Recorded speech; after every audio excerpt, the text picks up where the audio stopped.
एक नगर में एक व्यापारी धनीलाल और उसकी पत्नी धनवंतरी रहते थे। उनका एक बेटा था जिसका नाम था वीरपाल। वीरपाल बहुत ही घमंडी था। जब वीरपाल जवान हुआ तो धनीलाल और धनवंतरी ने उसके सामने शादी का प्रस्ताव रखा कि वीरपाल अब तुम बड़े हो गए हो, सो तुम्हारी शादी कर दी जाए। तो वीरपाल ने कहा, पिताजी हम उसी लड़की से शादी करेंगे जो हमसे रोज 100 जूते खाएगी। मेरी यही इच्छा है कि मेरी जिस लड़की से भी शादी हो मैं उसको रोज 100 जूते मारूं। धनीलाल और धनवंतरी अपने बेटे की इस अजीब सी शर्त को सुनकर घबरा गए कि अब इसकी शादी कैसे होगी। भला कौन ही इसे अपनी बेटी देगा रोज 100 जूते खाने के लिए। एक दिन उस गांव में एक और व्यापारी आए जो अपनी बेटी के लिए रिश्ता ढूंढ रहे थे।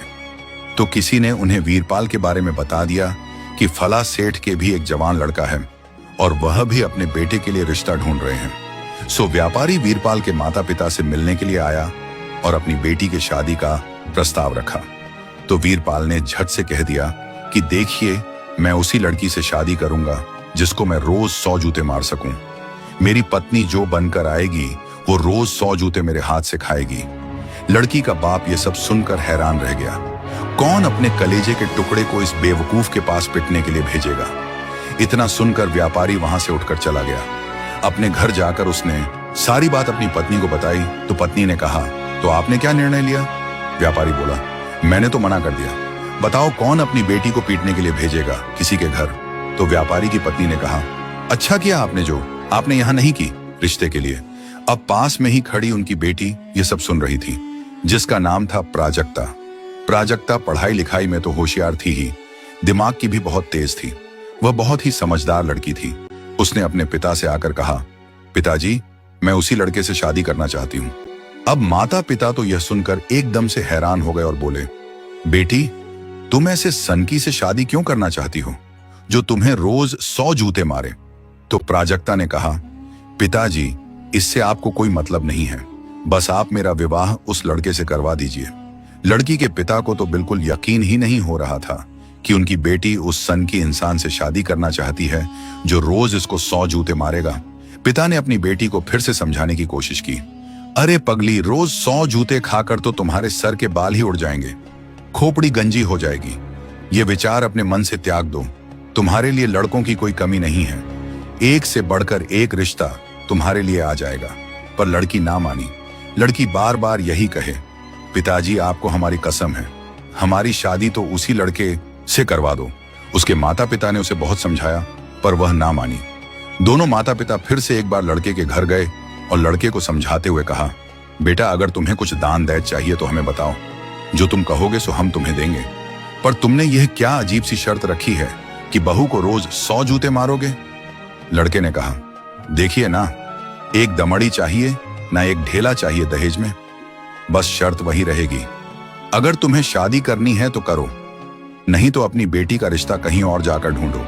अब पिता क्या करता, बेटी की तो यही इच्छा थी, सो उसने रिश्ता पक्का कर दिया। निश्चित समय पर बारात आई और प्राजक्ता दुल्हन बनकर वीरपाल के घर आ गई।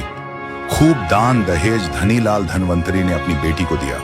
ससुराल में प्राजक्ता का जोरदार स्वागत हुआ। उसकी सास ने उसकी नजर उतारी और गले से लगाकर अपनी बहू का गृह प्रवेश करवाया। थोड़ी देर बाद प्राजक्ता की सास ने उसे खाना खिलाया और रात को उसको उसके कमरे में छोड़कर आ गई। पहली ही रात प्राजक्ता अपने बिस्तर पर बैठी अपने पति का इंतजार कर रही थी कि तभी वीरपाल आया और अपने पैर से जूता निकालकर बोला, अपना सर आगे करो, मुझे 100 जूते मारने हैं। अब प्राजक्ता ने कहा, देखिए 100 जूते तो आप मार लीजिए, मुझे कोई आपत्ति नहीं है। सब कुछ पता होने के बाद ही मैंने तुमसे शादी की है, सो मैं 100 जूतों से नहीं डरती। पर आप मुझे एक बात बताइए, मेरे माँ बाप ने मुझे जन्म दिया, पाल पोस कर बड़ा किया और इतना दांज देकर मेरी शादी की। आज तक उन्होंने तो मुझे कभी एक जूता भी नहीं लगाया। तुम किस अधिकार से मुझे 100 जूते लगाओगे? आपकी कमाई का मैंने अभी तक एक गिलास पानी भी नहीं पिया है। जो खाना दिया वह आपकी माँ की कमाई का था, आपके पिता की कमाई का था। आपकी कमाई का तो मैंने कुछ भी ना अभी तक इस्तेमाल किया है और ना ही कुछ खाया है। तो आप किस अधिकार से मुझ पर 100 जूते लगाओगे? पहले मुझे अपनी कमाई का कुछ खिलाओ तो सही, कुछ दो तो सही, तभी तो तुम हकदार होते हो 100 जूते लगाने के। लड़का बिल्कुल चुप हो गया। बात तो सही थी, अभी तक जो भी था वह सब माता पिता की ही तो कमाई था। उसने तो अभी तक कुछ भी नहीं किया था। वीरपाल को तो जैसे यह बात सुनकर झटका सा लगा और वह उठकर अपने माता पिता के पास पहुंचा। उसने अपने माता पिता से सारी बात कह सुनाई तो उसके पिता ने भी उससे यही बात कही। बेटा, बात तो बहू बिल्कुल सही कह रही है। देखो, हालांकि हमारे पास इतना पैसा है कि हमारी 7 पुश्तें बैठकर खा लेंगी, तुम्हें जिंदगी भर किसी काम की जरूरत ना पड़े। पर बेटा, बात तो यही है ना कि तुम्हारी कमाई का कुछ नहीं है। वीरपाल को यह बात छुप गई। उसने अगले दिन ही व्यापार करने जाने की सोची।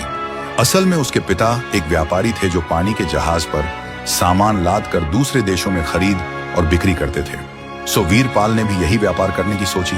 उसने अपने पिता से कहा, पिताजी, आप मुझे बस एक पानी का जहाज दो और व्यापार करने के लिए कीमती वस्तुएं दो, थोड़ा सा धन दो। आप देखना, मैं बहुत जल्द बहुत सारा धन कमा कर लौटूंगा। इतना कहकर वीरपाल ने अपने पिता से व्यापार की सारी जानकारियां ली और व्यापार करने के लिए चल दिया। जाते समय उसने अपनी घरवाली यानी प्राजक्ता से कहा, तुम देखना, मैं बहुत जल्दी बहुत सारा धन कमा कर लौटूंगा। फिर उस धन से तुम्हें खिलाऊंगा, पिलाऊंगा और फिर पूरे अधिकार से जितना भी समय मुझे रास्ते में लगेगा, एक दिन के हिसाब से मैं तुम्हें जूते लगाऊंगा। यह बात सुनते ही प्राजक्ता ने कहा, ठीक है, मेरे सरताज, जब आप लौट कर आओगे ना तो मेरा सर आपके सामने झुका हुआ पाएगा। जितना मर्जी हो जूते लगा लेना। वीरपाल सबसे विदा लेकर अपने जहाज में बैठकर व्यापार के लिए निकल गया। उसके चेहरे पर उसकी घमंड भरी मुस्कान साफ झलक रही थी। उसके माता पिता को भी बड़ा संतोष हो रहा था कि ना जाने इस सफर के बाद हमारा बिगड़ बेटा थोड़ा सा सुधर जाए। इधर वीरपाल अपने पानी के जहाज में चला जा रहा था। 3-4 दिन का सफर उसने तय कर लिया था। सो एक बंदरगाह पर उसने रुकने की सोची। फिर क्या था, उसने लंगर डाल दिया। जहाज एक तरफ लगाकर जहाज से उतरा और उस नगरी का जायजा लेने के लिए थोड़ी दूर चला। उसने देखा कि सामने से एक आदमी हाथ में लाठी लिए लाठी के सहारे से चला आ रहा है। जब वह आदमी पास आया तो वीरपाल वीडियो अच्छा लगा हो तो चैनल को सब्सक्राइब करें